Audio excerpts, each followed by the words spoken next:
Saviez-vous que l'engouement actuel du monde occidental pour le Japon et sa culture est loin d'être une nouveauté et résulte de centaines d'années d'histoire? De nombreux aspects de la culture japonaise sont une source d'inspiration constante pour les occidentaux, à commencer par les fameuses estampes ou les mangas. Alors c'est parti pour un petit voyage dans le temps pour comprendre d'où vient cette influence du monde japonais sur les artistes notamment.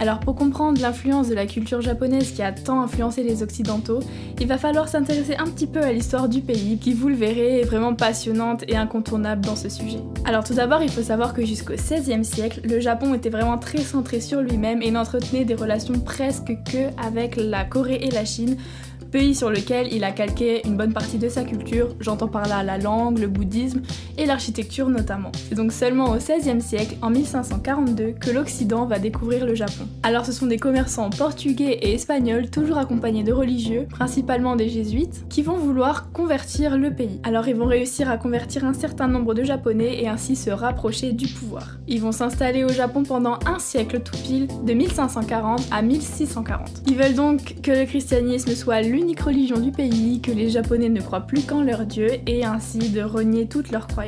Les jésuites vont donc se rapprocher des dirigeants du pays pour avoir gain de cause, ce qui va tout simplement leur faire peur car ils sont en train de voler une partie de l'histoire du pays. Les Japonais réagissent donc en 1640 et vont les chasser du Japon. À ce moment-là, le pays va complètement se fermer aux étrangers, va fermer ses frontières, jusqu'à même interdire les Japonais d'entrer ou de sortir du pays. Et cela pendant près de 200 ans. Donc à ce moment-là, le pays se refermera véritablement sur lui-même, seuls deux pays arriveront à faire du commerce avec le Japon, un comptoir chinois et un comptoir d'une petite île hollandaise qui eux ne sont pas chrétiens mais protestants. Parce que vous l'avez compris, les Japonais refuseront donc tout lien avec les chrétiens. Alors pendant cette période, la période dite d'Edo, c'est l'ancien nom de la ville de Tokyo, vont se développer la littérature, le roman en prose, la poésie et les arts du spectacle, mais surtout tous ces sujets vont faire l'objet de représentations au sein d'estampes qui vont susciter en Occident un engouement très profond par la suite. Alors la période d'Edo va voir naître de nombreux artistes de l'ukiyo-e, ce qui signifie image du monde flottant qui caractérise en vrai les estampes, comme le célèbre Hokusai, connu aussi avec son surnom le vieux fou de dessin, et son œuvre majeure 36 vues du mont Fuji, qui a vraiment révolutionné la peinture japonaise. Vous la connaissez, la dernière estampe de cette série, la 46e, et la grande vague de Kanagawa.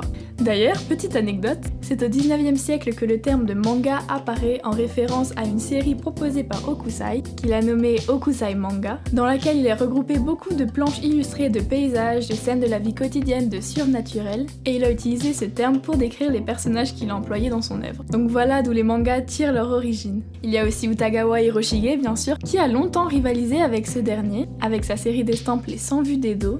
Alors plusieurs styles ont jalonné la production d'estampes au Japon. On a par exemple les représentations de belles femmes qui sont appelées les bijinga, dont Kitagawa Utamaro est un des artistes les plus connus. D'ailleurs, petite histoire, Utamaro s'est fait arrêter en 1804 car ses estampes qui dépeignaient des sujets de prostitution, de cabaret, étaient considérées comme immorales. Alors revenons un petit peu à l'histoire du Japon avec cet événement qui a vraiment bouleversé les choses. Étant donné que le pays s'était refermé sur lui-même et coupé du monde, il ne va pas se développer du tout de la même manière et à la même vitesse que les pays qui l'entourent ou les pays du monde entier. En 1854, c'est une date très importante à retenir, les Américains débarquent avec un bateau à vapeur, donc le bateau à vapeur c'était vraiment inconnu pour les Japonais à cette époque, et ils tirent réellement à coups de canon en posant un ultimatum aux Japonais. C'est soit le pays ouvrait ses frontières, soit les Américains l'envahissaient. Carrément. Ça rigolait pas.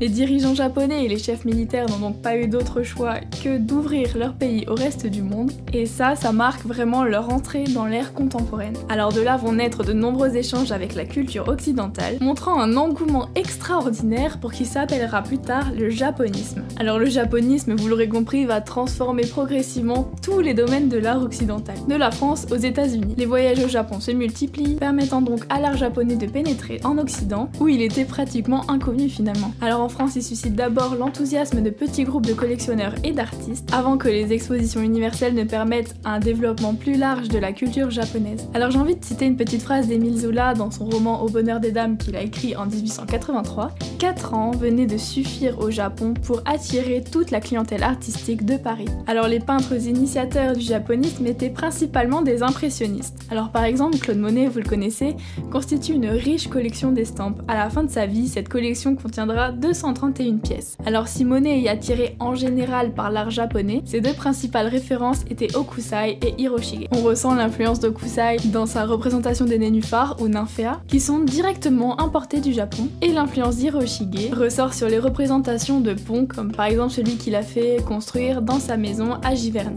Alors on a d'autres artistes impressionnistes comme Édouard Manet, qui seront très tôt influencés par les points de vue et les harmonies japonaises. On a aussi les scènes de belles femmes, de Bijinga comme on l'a vu, qui vont elles attirer l'attention de Edgar Degas et vont le faire complètement renouveler son approche du sujet. On a une autre artiste qui s'appelle Marie Cassatt, qui elle réinvente carrément ses sujets favoris en calquant son inspiration sur la culture japonaise et la culture des estampes. Elle va reprendre ses sujets de femmes et d'enfants dans le style carrément des estampes japonaises. Alors par exemple, son œuvre La coiffure fait clairement référence à Utamaro, dont l'estampe a été réalisée 100 ans plus tôt. Un des frères Goncourt dira même, je cite, « Tout l'impressionnisme est fait par la contemplation et l'imitation des impressions claires du Japon ». Alors dans le domaine de la sculpture, on a Camille Claudel, qui est une fervente admiratrice du Japon, qui va réaliser une interprétation sculptée de la grande vague de Kanagawa d'Hokusai qu'elle appellera The Wave. Alors un autre artiste va être véritablement touché par cet art japonais, c'est Vincent Van Gogh. Alors Van Gogh compte parmi les collectionneurs d'art japonais les plus précoces. En plus de les collectionner, Van Gogh va même copier des estampes dont celle de Hiroshige et va s'inspirer de son style dans ses compositions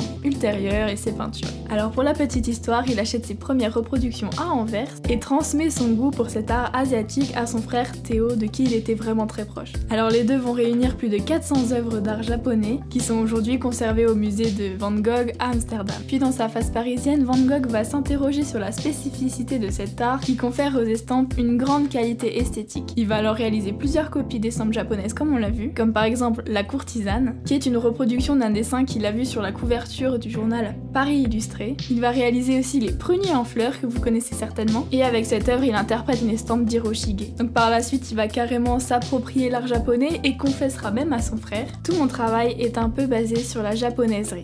Alors les peintres occidentaux vont jusqu'à transformer leur art et vont proposer des représentations originales en matière de couleurs, de dessin, de mise en page, qui combinés à d'autres influences et à d'autres arts comme l'art nouveau ou les arts décoratifs vont prendre davantage d'ampleur. Alors on a des exemples de peintres très connus dans l'art nouveau comme Gustav Klimt, alors on ne le dirait pas comme ça mais qui s'est lui aussi inspiré des estampes ukiyo-e. Alors il va faire appel à des aplats de couleurs, à des motifs complexes, à des couleurs vives qui sont particulièrement visibles dans ses œuvres. Alors il faut savoir que Klimt est un grand admirateur de l'école Rinpa à Kyoto, qui elle est connue pour son utilisation très fréquente de la feuille d'or et son style très raffiné. Et Klimt est bien connu pour avoir été très attaché à la feuille d'or pendant toute sa vie et dans toute son œuvre. Par la suite, dans l'art abstrait, l'inspiration de la culture japonaise va perdurer et va même se déplacer jusqu'aux États-Unis, à New York, avec l'artiste Jackson Pollock par exemple. Alors Jackson Pollock va utiliser la calligraphie et son support, le papier japonais, qui rendent le parallèle évident entre son art abstrait et les traditions japonaises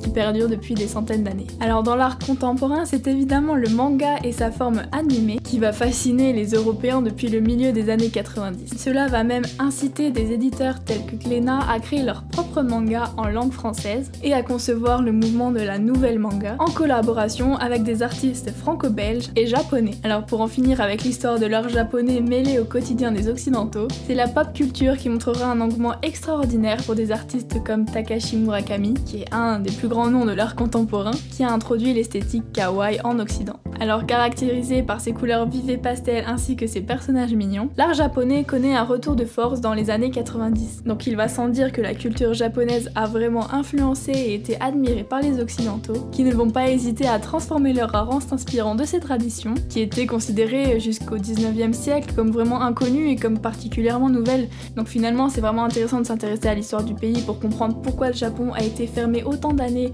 au monde entier et comment la découverte de cet art a vraiment explosé dans le monde occidental. Alors moi j'avoue que j'ai vraiment une grande admiration pour les estampes japonaises comme Toriki Yonaga par exemple et ses scènes de belles femmes et ce sujet me passionne vraiment donc j'espère que ça vous a intéressé et que vous avez aimé cette vidéo et sur ce je vous dis à bientôt.